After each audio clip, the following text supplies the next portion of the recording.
Alors nous voici donc dans cette deuxième partie, faisant suite à, à l'évocation de la manière dont on pourrait faire pour pouvoir assembler la cam, ici présent, avec la chaussée, avec la création du réo. Tous étaient explicités donc dans la première démarche. Maintenant, nous allons voir comment nous pourrons les assembler. Alors, dans la première partie, j'avais amené ici la cam sur l'assemblage. Alors, le seul petit souci, c'est que la cam n'est pas liée directement au sous-ensemble cinématiquement équivalent de la chaussée. Lorsque la chaussée est animée d'un mouvement de rotation, je la vois comme ça, elle ne va pas entraîner ma cam directement, donc il faudra définir tout un ensemble de contraintes. Et nous allons nous orienter petit à petit vers des créations de sous-ensembles cinématiquement équivalents. Ah, ça veut dire quoi? Ça veut dire que l'ensemble des pièces qui seront liées entre elles n'auront pas de mobilité propre. Et lorsque l'une va tourner, l'autre va tourner en même temps. Alors, cette chaussée, moi je vais l'enlever. Je ne vais pas procéder du tout comme ça. Je peux même cliquer dessus, touche supprime, et il me l'enlève automatiquement. Et cette chaussée, en fait, eh bien, je vais cette cam, pardon, je vais l'amener avec le sous-ensemble de chaussée. Alors, on voit ici, en cliquant sur chaussée, que cette chaussée qui était liée à l'aiguille des minutes fait partie de l'assemblage chaussée. Alors, c'est cet assemblage chaussée que je vais ouvrir. Normalement, je n'ai que la chaussée. Un bracadabra, magnifique. Alors, il pourrait y avoir l'aiguille des minutes, mais qui a été cachée. Hop, on peut montrer le composant. Là, j'en ai pas besoin. Soit je le cache, soit je le supprime totalement. Bon, allez, hop, cacher le composant, on ne sait jamais ce dont on aura besoin. Et là-dedans, eh bien, je vais réaliser mon assemblage. Je vais insérer mon réo. Abracadabra. Et je vais insérer également ma cam.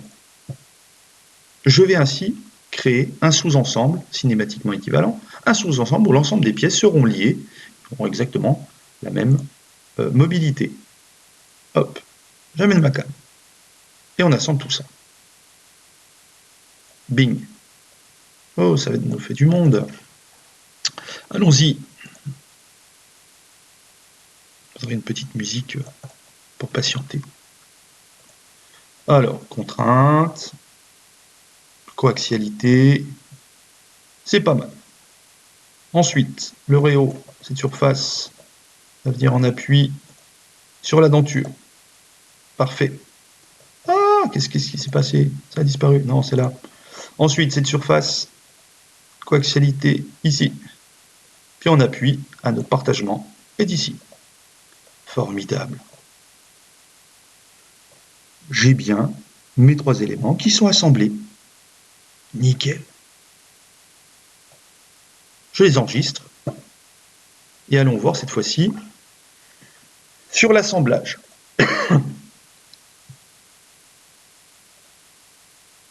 L'assemblage complet, pas celui-là. Hop. Ben voilà. Tout est mis en place. C'est nickel.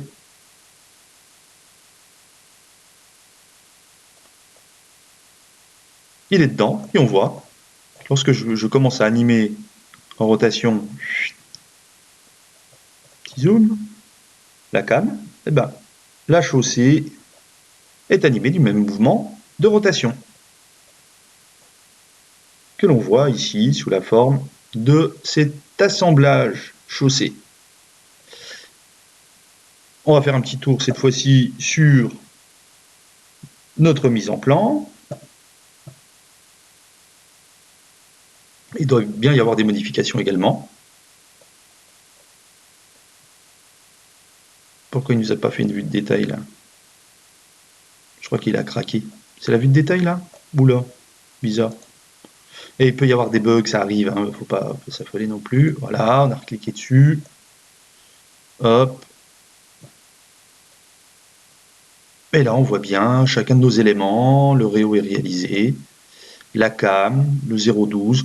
Et dites-vous qu'en modifiant la hauteur ici de ce réo, vous pourrez positionner comme vous le souhaitez. Ensuite, en partagement, si vous voulez un ébat plus petit ou plus important, eh bien, vous pourrez le modifier en jouant sur cette cote de indice, en la diminuant un petit peu, en l'augmentant. C'est la démarche conceptuelle que l'on peut avoir. Très bien. Ben voilà, l'assemblage cam chaussée est réalisé. La conception avec le réo intégré. On n'oublie pas tout enregistrer. Enregistrer tout.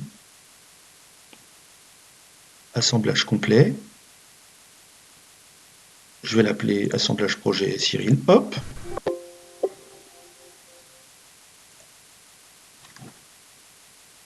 J'ai tout modifié. Non, c'est pas vrai. Que fait la police? Voilà, donc globalement, donc nous avons à disposition cet élément sur lequel nous pourrons revenir quelques fois, parce qu'il y aura des choses un petit peu intéressantes. Comment est-ce qu'on va pouvoir guider ici?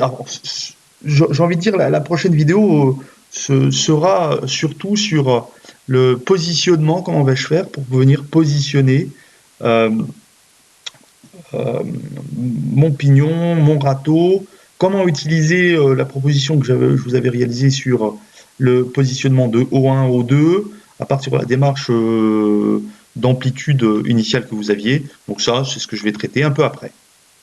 Ok? Eh bien, je vous dis à la prochaine vidéo. Merci de votre écoute.